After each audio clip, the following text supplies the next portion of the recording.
there, I am Dee. Welcome to the Demented Demented Librarian YouTube channel. I am so glad to have you joining me today.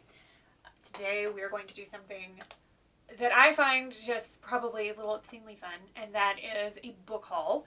I have a problem in that every time I go into Books A Million or Barnes & Noble or Amazon or any used bookstore, Goodwill, you name it. It's like I gravitate to the books, and I love buying things. It's like my favorite thing in the world to buy used books, particularly used books, because sometimes you find little hidden treasures inside, cards and bookmarks and things from other people. So that's really cool. But today we're going to do a book haul on several books, and when I go and I pick these things up, I rarely ever know what I'm buying, so it's kind of a fun journey for me. And that makes it all the better because I like kind of actually going into a book knowing as little as possible. So let's get started because we have a lot of books to cover today. The first one we're going to talk about is actually 4 books. I got all 4 in the series. Is the Maggie Stiefvater Raven Cycle novels. These are young adult. I'm on a young adult kick, which I think the entire world is, because it's just where stories are going. Thank you, Harry Potter and Twilight and Hunger Games and everything else that have come before this to make this happen, because I think there's some fantastic storytelling going on in young adult. I think it's very versatile, so that's fantastic. And so these are the Raven Boys is the first one here. These are fantasy young adult, I believe, and actually a good friend of mine, Henley, got me the first one for I think Christmas or birthday or something like that, and I read just a couple of pages, literally, and I was like, okay, I'm going to have all of them, so I bought the rest. But, let's see, these have really high ratings on Amazon, I think 4.5 stars, and probably, I don't know, a few hundred, almost maybe 1,000 reviews, so that's a pretty good track record. And the first one, let's see, we have, every year, Blue Sergeant stands next to her clairvoyant mother as the soon-to-be-dead walk past. Blue never sees them, until this year, when a boy emerges from the dark and speaks to her. His name is Gansey, and he's a rich student at Aglyonby, the local private school. Blue has a policy of staying away from the Aglyonby boys, known as Raven Boys. They can only mean trouble. But Blue is drawn to Gansey in a way she can't entirely explain. He is on a quest that has encompassed 3 other Raven Boys: Adam, the scholarship student who resents the privilege around him; Ronan, the fierce soul whose emotions range from anger to despair; and Noah, the taciturn watcher who notices many things but says very little. For as long as she can remember, Blue has been warned that she will cause her true love to die. She doesn't believe in true love and never thought this would be a problem, but as her life becomes caught up in the strange and sinister world of the Raven Boys, she's not so sure anymore. For Maggie Stiefvater, the best-selling acclaimed author of the Shiver trilogy and the Scorpio races, comes a spellbinding new series where the inevitability of death and the nurture of love lead us to a place we've never been before. So that sounds pretty good to me. So we have that one. And then the second one in the series is called The Dream Thieves. And I love these covers. I mean, good gracious. And then we have Blue Lily, Lily Blue. And then we have the last one, the 4th one, called The Raven King. So I'm really looking forward to all of those. I won't read all of the dust jackets because that would take some time. Suffice to say, they're all a nice little set and series, and I can't wait to try these. It should be really good. So, next up in our book haul, we have something called I'll Give You the Sun.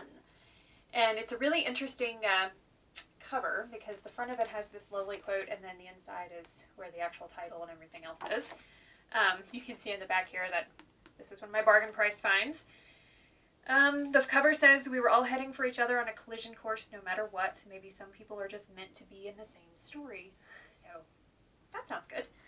I looked this one up, and it has about 775 4.5 star ratings, so pretty good. I think this is one of those books that everybody but me has read. And that's okay. It's a Prince Award winner. It's a Stonewall Honor book, New York Times bestseller. It's kind of acclaimed, if you get that feeling. And, yeah, so let's see. It says, at first, Jude and her twin brother. I love twins, okay? I think this book honestly had me at twins. So, because who doesn't like a story about twins? Really? Okay, moving on.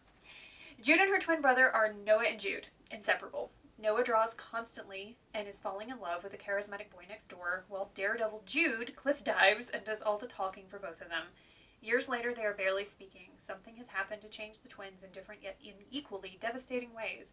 But then Jude meets an intriguing, irresistible boy and a mysterious new mentor.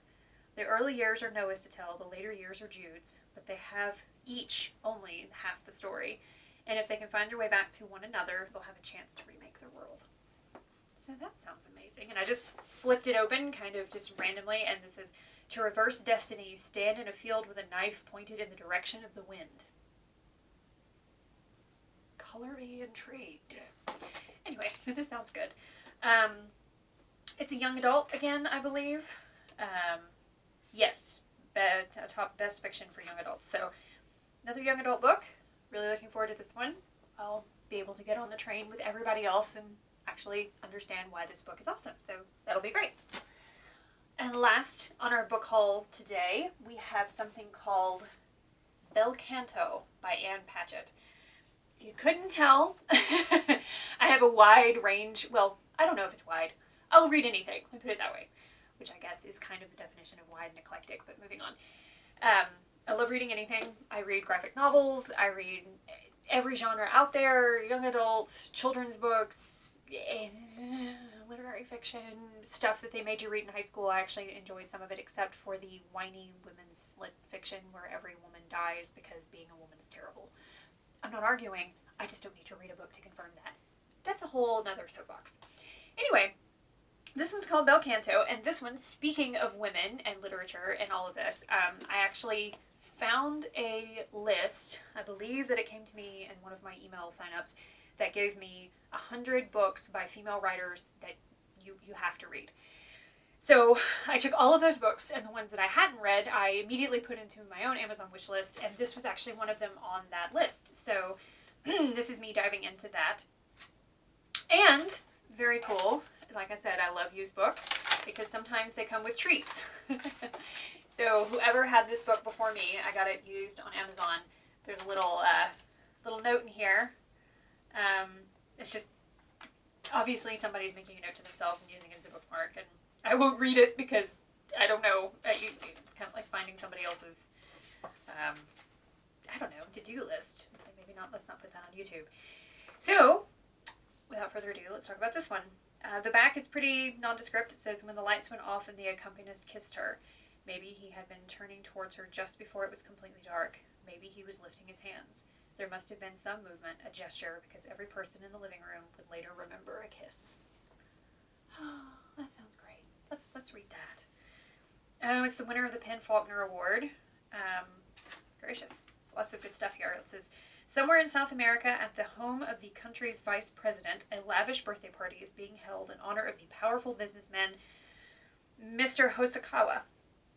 Roxanne Koss, opera's most revered soprano, has mesmerized the international guests with her singing. It is a perfect ending until a band of gun-wielding terrorists takes the entire party hostage.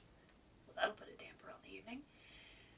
But what begins as a panicked, life-threatening scenario slowly evolves into something quite different, a moment of great beauty, as terrorists and hostages forge unexpected bonds, and people from different continents become compatriots. Friendship, compassion, and the chance for great love lead the characters to forget the real danger that has been set in motion and cannot be stopped. Interesting. Okay. I mean, I've read a few other things by Ann Patchett. She wrote Run, and she wrote The Patron Saint of Liars, and I think I read both of those. Pretty sure they're both out in the library. It's not really a library. I mean, it is a room with a ton of shelves that I have owned for way too many years, stuffed 3 deep with stacks of books. So, we'll call it the library.